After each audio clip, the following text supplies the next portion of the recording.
Hello, Philip coming to you from northern Thailand, Chiang Mai. We're talking about education today, and recently I wrote the Education Charter and Framework for the Healing of Humankind for the World Freedom Alliance.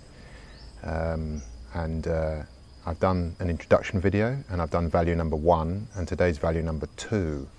This Education Charter is built and founded upon 5 values and 12 principles. And it comes from my classroom experience over many years, particularly in this century teaching teachers. Now let me introduce to you why we should be talking about values and principles, and then I'll talk about value number 2, which is same but different. In the gridlocked information highways of our times, navigating life is increasingly hazardous as our instincts and common sense are submerged by the non-stop demands for our attention. We need signposts and navigation aids to handle life today, but also to guide us during our times of great change and upheaval. Values and principles will certainly do the trick and offer us a strong foundation for our well-being and a guide for our behaviour and decision making. In addition, they greatly boost our skills of discernment, and that's essential in today's age. We're moving, I think the reason for all the turbulent times is that we're in a period of transition in human history, and we're coming out of the industrial age and moving into the information age. And information is input and inflow into our brains, and we have to process it and discern it intelligently. This is the big challenge, and education is not up to the challenge. Mainstream education is simply not good enough for humanity. In fact, it's not just not good enough, it's causing us harm. So this is why we need an education charter as a foundational pillar for moving out of the past and into the future. But it's not a future education, it's very much today. My education is based on teaching a second language, which, if you teach a second language, is all skills. Speaking skills, listening skills, reading skills, writing skills, thinking skills, all of those. So, values. Just finish the introduction. What we want from education is informed by what we want from society and the world at large. By establishing a set of agreed upon values in the classroom today, we create the tomorrow that we would like in our world.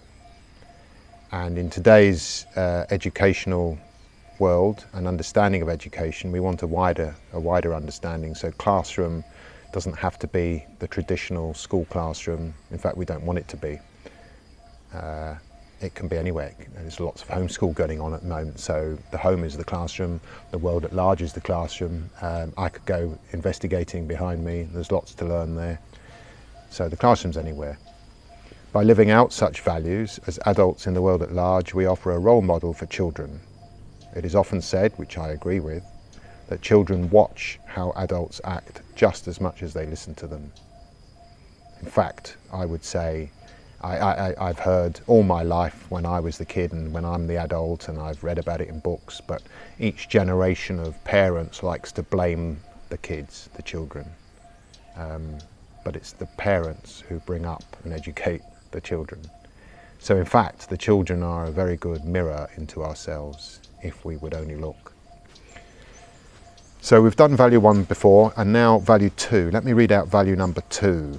Promoting and protecting unity in uniqueness and uniqueness in unity. This recognizes that we are all individual human beings with unique talents and preferences, yet simultaneously at the soul level, we are all as one. Now, there's lots of mind-blowing stuff going on in the world today, and sometimes I think it's an upside-down world where everything that should be good is bad and everything that's bad is touted as being good. It's all gone haywire. We are social animals. That's what human beings are. Now, just think back to your school experience and what I think describes nearly all classrooms today. We're all sat in rows and columns. So there's no eye contact, no facial interaction, No body language, no communication. It's all looking to the front at the teacher, listening to the teacher. That's it. So we've wasted 12 years of practicing and developing our speaking skills, our listening skills, our thinking skills, our collaboration and teamwork skills. It's just an almighty waste. There's something like, it's over 10,000 hours, I calculate. It's between 10 and 15,000 hours of education time when we're children. Now, most adults are too busy to do a 30-hour course today, but we had 10,000 hours of schooling.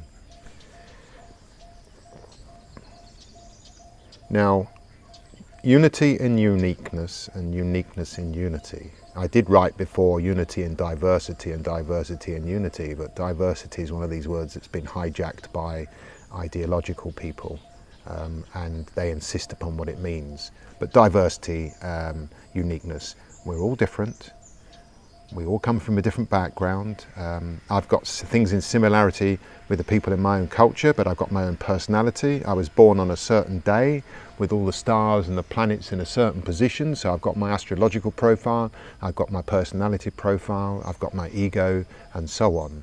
And then I have my soul. And the soul is the unity of all people. So there's consciousness in me.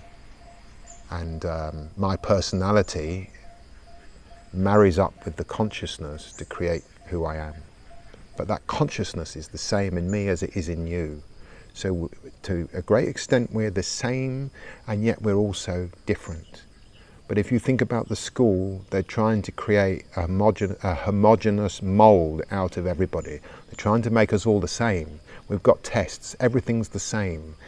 We're marked and compared to each other, and we're asked to think the same, speak the same, do the same. And this is going against our nature. This is not allowing our unique self to flourish. They seem to be getting rid of the soul. They seem to be getting rid of God. They seem to be getting rid of the mysterious mystery creation force that's out there. You just look up in the sky. I mean, today I've got a lovely blue sky today, and I love looking at the black sky at night time. It's a very big universe. It's a mysterious universe. And when the humans are busy trying to make each of us the same, we're denying our unique self. In my classroom, I never, ever, in 30 years or 25 years of teaching, never had rows and columns. I mean, I've had over 30 students before, and I will always have a U shape and maybe an extra line. But the point about the U shape is everybody can see everybody. Nobody's hiding, everybody's with everybody. So we're all a nice group together, and we share the same human essence, the same consciousness, but we are our own unique individuals.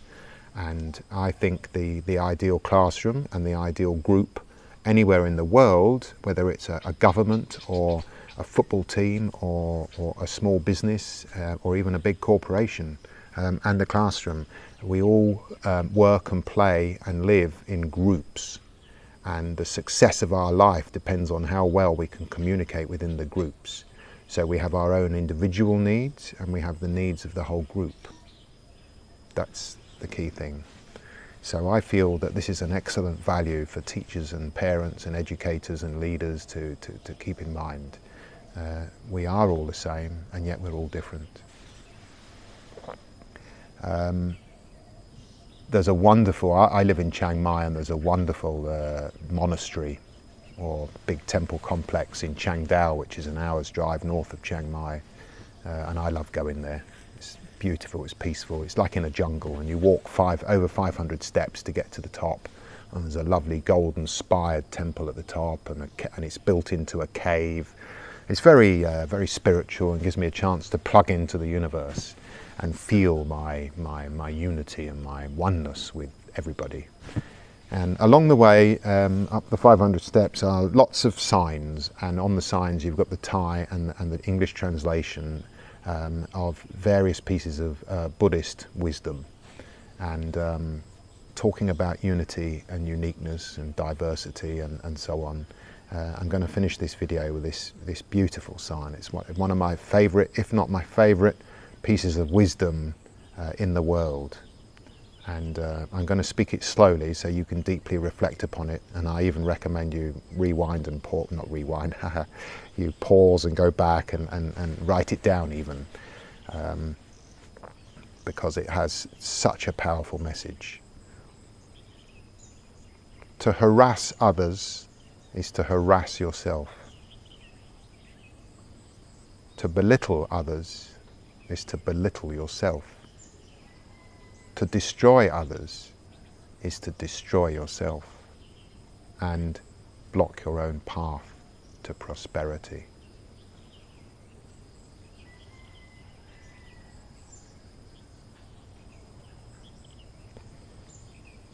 For me, if I hate you, you may or may not feel bad, but I carry the hatred, so I definitely feel bad. It's my negative energy. So if I'm harassing you, then I'm feeling bad. I've got negative energy. If I'm belittling you, I am feeling bad. And if I try to destroy you, then I'm destroying myself, because you and me are connected with this consciousness, this human essence. And so if I stop trying to do bad things to you, I'm not doing bad things to me, and think about that. So all that negative energy's gone, and now that what's left is this beautiful reservoir of positive energy for me to use. And as an educator or a parent or a leader or any kind of influencer, this is the perfect place to start from. So it's a beautiful value, and it very much belongs to unity and unity in uniqueness, and uniqueness in unity. Thank you for listening. I'll be back next time with value number 3, which is living with heart. And heart is an acronym, so this is a special one. Meanwhile, I bid you a very good weekend, or week, or day, or whatever, wherever you are in the world. If you haven't subscribed to my channel, I invite you to do so. I'd love to hear your comments, your questions, your thoughts, your ideas, and I will respond. And like it and all that sort of thing. Help me grow my channel, and look out in 2023, because all my building work for my learning empire is now about to bear fruit. If you look below, you can see a link to join my email list, which means that you'll automatically get all my videos and my blogs which I'm writing, and you will be the first to hear when I've got new learning courses coming and so on. And there's a free book that comes with it, and there's also a book that I've written that you can buy if you want, which is the full guide to self-education and so on. Anyway, thank you for listening. See you next time. Bye bye.